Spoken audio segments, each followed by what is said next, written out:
நம்முடைய கர்த்தராகிய இயேசு கிறிஸ்துவின் நாமத்தில் உங்களை அன்போடு வாழ்த்துகிறேன். இன்று ஆண்டவர் நமக்கு தரும் அற்புத வார்த்தை சங்கீதம் 91:14. அவன் என்னிடத்தில் வாஞ்சையாய் இருக்கிறபடியால் அவனை விடுவிப்பேன். Psalm 91:14.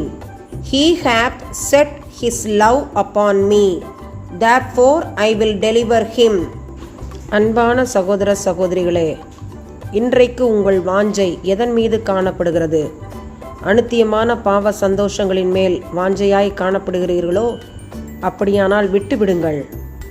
கர்த்தர் மேலும் அவருடைய காரியங்கள் மேலும் வாஞ்சையாய் இருங்கள். ஜெபம், வேதம் வாசிப்பு, கர்த்தருக்கடுத்த காரியங்கள் உங்களுக்கு வாஞ்சையாய் இருக்கட்டும். அவர் நம்மை எல்லா இக்கட்டுகளிலிருந்தும் விடுவிப்பார். ஆமென். சமாதான பிரபுவே, பரமபிதாவே, தர்மையான ஜெப நேரத்தில் எங்களை தாழ்த்துகிறோம், உம்மை ஸ்தோத்தரிக்கிறோம், உம்மை புகழுகிறோம், உம்மை வாழ்த்துகிறோம், உம்மை மகிமைப்படுத்துகிறோம். தர்மையான ஜெப நேரத்திலே கணவன் மனைவி அன்புடன் சாட்சியாய் குடும்பமாய் உயிருள்ள நாள் வரை இணைந்து வாழ தேவனாகிய கர்த்தர் கிருபை செய்யுங்க. குடிக்கிற கணவன்மார் விடுதலை பெற ஜெபிக்கிறோம்.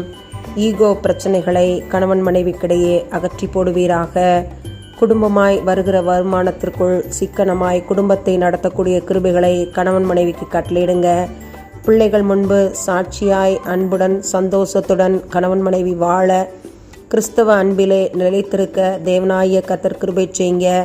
யோசுவா பக்தனை போல நானும் என் வீட்டாரும் மூவென்றால் கர்த்தரையே சேவிப்போம் என்று சொல்லத்தக்கதாய் ஒவ்வொரு குடும்பத்தையும் நீங்கள் மாற்றி கொடுங்க. பிள்ளைகளுடைய நிகழ்காலத்திற்காய் எதிர்காலத்திற்காய் செபிக்கிறோம். பெற்றோர் அதற்காக அன்புடன் சமாதானத்துடன் இணைந்து வாழ உதவி செய்யுங்க. இயேசுவின் மூலம் பிதாவே, ஆமென்.